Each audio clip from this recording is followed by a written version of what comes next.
Welcome, ladies and gentlemen, to another exciting edition of Transformers Reviews. As you guys saw in the title, today we are taking a look at not only the 5 best figures from Siege, but also Earthrise. Because unlike Prime Wars, where each section kind of felt like it was doing its own thing, Siege and Earthrise, and to some extent Kingdom, it kind of feels like it's all just kind of bled together, which it's kind of been this little fun fest going on from 2018 till at least the filming of this video.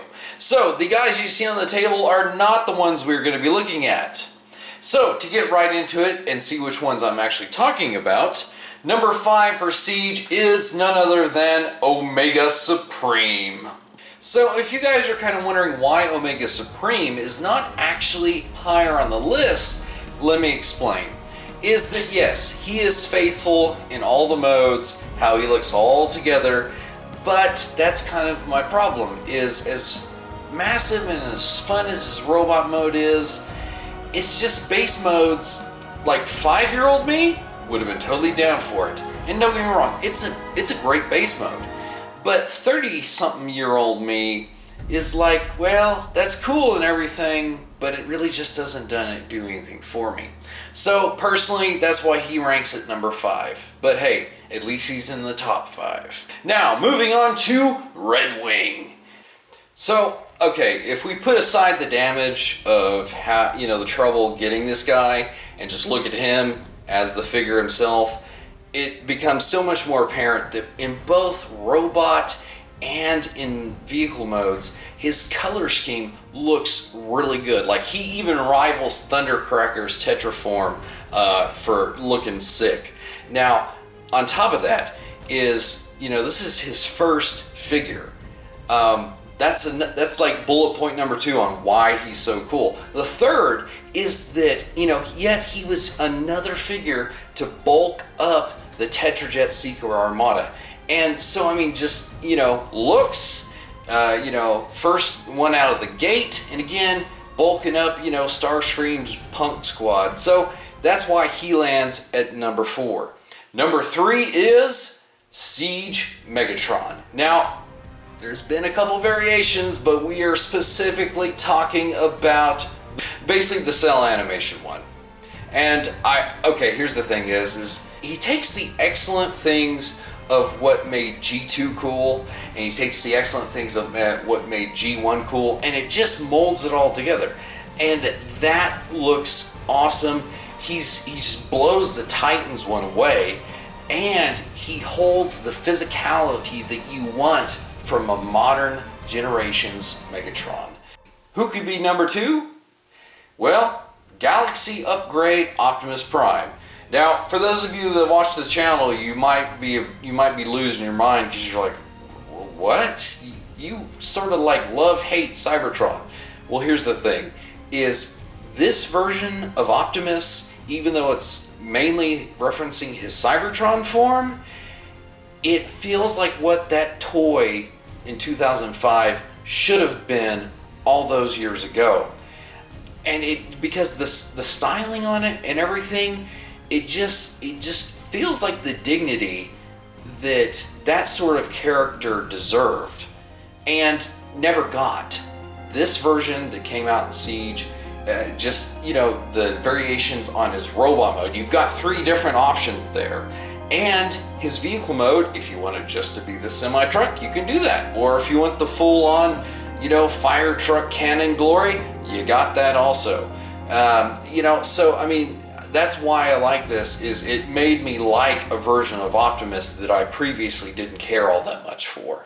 Now, who could be number 1 from Siege? Well, it's none other than JETFIRE / SKYFIRE. And, for the first Commander class figure that we ever got, this is a character that has never really been given a fair shake. Yet, they found like a way to balance it, because not only can he reference his toy form, but he also is, a reference to his, actual animation model. And that's a tricky thing to pull off. And the thing is, I've always loved JETFIRE's vehicle mode. Well, the fact that you could not only put Titan/Prime Masters in there, but also that if you want to do like a G.I. Joe troop drop with some other figures, he's got that option too. This guy is so cool, and I mean, the dude is not lacking for guns. He has a lot, maybe too many, but still, nevertheless, he lands at number 1. So, if we start off at number 5, for Earthrise, it is none other than SkyLYNX. I actually like SkyLYNX for a majority of what he is. I think that probably his shuttle mode, his combined beast mode, his lion mode by itself, those are probably the strongest points about that figure, and he's at least in the top 5. Number 4, SCORPONOK. You're like, okay, what is this? Because here you have yet another base former. Well guys, here's the thing. SCORPONOK is mainly, he's a Titan with 3 modes. The fact is, I have more fun with him, mostly in robot mode, but then also Scorpion mode. And that is why he sticks above SkyLYNX and the other, base formers that you've seen on the list. It's the thing that gets me the most is how cool and massive his robot mode is. And then again, just the fun of a huge, giant, city-sized scorpion, okay? That's what's actually really cool. Now, number 3 on the list, Earthrise IRONHIDE. Now, don't get me wrong, the vehicle mode is one of the main reasons that he lands at number 3 for both its good and bad qualities. IRONHIDE looks great as a minivan, okay? That's all I wanted to say about his vehicle mode. Yes, it has problems, but they are fixable. And his robot mode, okay, yes, it's sad to see the Warhammer go, but here's the deal. He's rocking his, original pistol. The Earthrise guy is what makes it really feel like the truest form of IRONHIDE that we've gotten possibly ever. Well, for number 2, guys, it's technically, I don't know, you guys might have an issue with this one because he did come out during the time Earthrise was going on, but it is Generation Select's GIGWATT.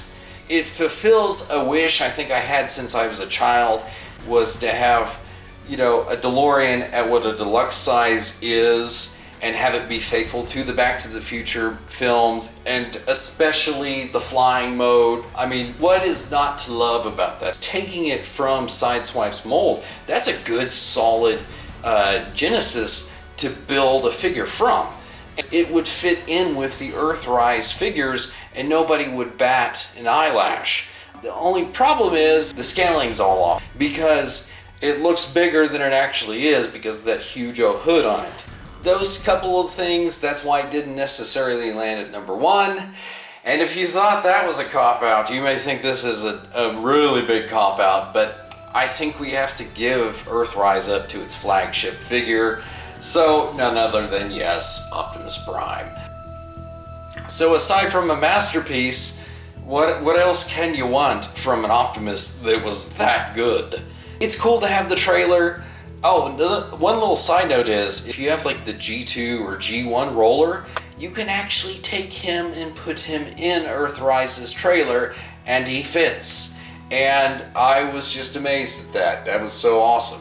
Then again, just the robot mode, and the rectangular just greatness of that is Optimus Prime, and the fact that the head sculpt was perfect when they put it on the Siege figure and then they just kept it for the Earthrise one, because that's one thing you don't want to ever mess with is the Optimus head. So, hey, it's great.